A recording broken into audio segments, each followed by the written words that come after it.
कई लोग बोलते हैं कि भगवान विष्णु शेषनाग शैया पे लेटते हैं, वो भी 4 महीने, चतुर्मास के महीने में तो सो जाते हैं लेट के शैया पे, और 4 महीने बाद उठते हैं। उत्थान एकादशी होती है 4 महीने बाद चतुर्मास के अंत में, तो उठाते हैं उनको, तो कहते हैं कि वो योग निद्रा में सो जाते हैं।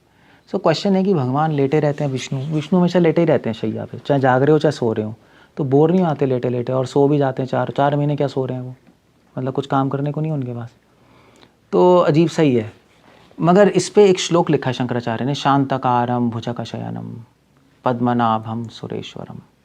ब्यूटीफुल वर्ड्स, आप नेट पे ढूंढिए मिल जाएगा, बहुत सुंदर है गाना, इस पे ट्यून्स भी हैं। सो इस पे क्या है, भुजगशयनम, जो विष्णु भुजगा मतलब होता है कि सांप अनंत शेष की सैया पे अपने वो शयनम लेटे हुए हैं।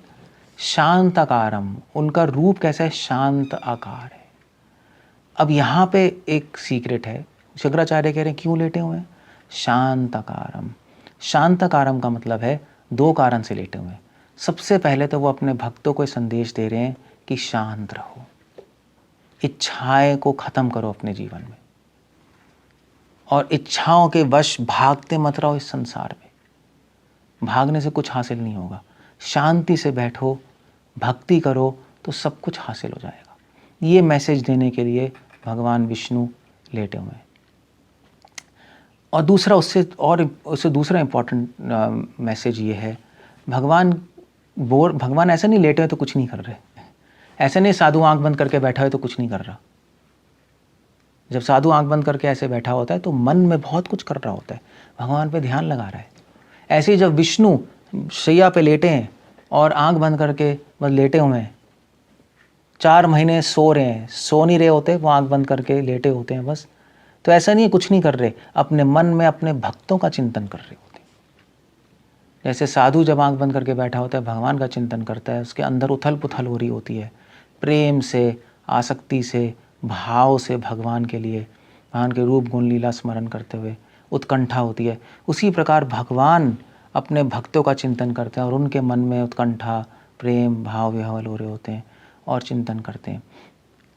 एक कारण ही है, तो अंदर बहुत चीज, अंदर एक्टिव, बोर नहीं हो रहे, अंदर बहुत एक्टिव है भगवान, बाहर से लग रहा है लेटे हुए हैं। और 4 महीने जो चतुर्मासे में जो भगवान सो जाते हैं, ऐसा कहते हैं, सो नहीं रहे, बस आंख बंद करके बैठते हैं और क्या कर रहे होते हैं, सृष्टि पर ध्यान लगा रहे होते हैं, सृष्टि का पालन कर रहे होते हैं। भगवान को सृष्टि का पालन करने के लिए कोई इधर उधर जाने की, भागने की जरूरत नहीं है। लेट के 4 महीने अपने संकल्प से पूरे ब्रह्मांड को चला रहे होते हैं, अपने संकल्प मात्र से, अपने विचार से ही।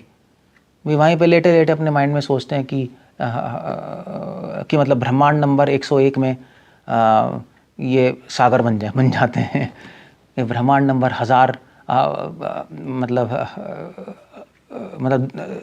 तो 1,01,091 ब्रह्मांड में कुछ पहाड़ बन जाते हैं।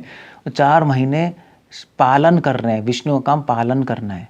वो 4 महीने पूरे बिजी हैं अपने माइंड में, और कुछ अटेंड नहीं कर रहे होते, पूरे ब्रह्मांड को रिपेयर कर देते हैं। ऐसे रिपेयरेंस होती है ना, मेंटेनेंस होती है, वो 4 महीने मेंटेनेंस का काम है चतुर्मास में विष्णु कर रहे होते हैं। तो कहते हैं भाई डिस्टर्ब मत करो देवी देवताओं को, तुम अपना बैठो, मैं 4 महीने आंख बंद करके, समाधि है वो भगवान की, सो नहीं रहे, बोर नहीं हो रहे, समाधि में है, और पूरे ब्रह्मांड का मेंटेनेंस चल रहा होता है। इस तरह से भगवान विष्णु, जब भी आप फोटो देखेंगे भगवान विष्णु अनंत शैया पे लेटे हुए हैं, तो आज से मत कहिएगा बोर हो रहे हैं या सोए पड़े हैं, वो तो बहुत बुरा होगा। एक्चुअली वो लोग जो बाहर से देखते हैं सोया पड़ा है, लेटा, साधु आंख बंद करके बैठा है, अबे बकवास, टाइम वेस्ट कर रहा है, अंदर बहुत कुछ हो रहा है, ये समझना चाहिए। अगर आप अपने शास्त्रों की आंखों से देखेंगे भगवान को, अंदर झांके देखेंगे, तो पता लगेगा क्या चल रहा है। प्रेम और कृपा की बाढ़ आ रही होती है भगवान के अंदर, और उसको भगवान इस पूरे ब्रह्मांड में वितरण कर रहे होते हैं। भगवान उस अनंत शैया पे लेटे होते हैं।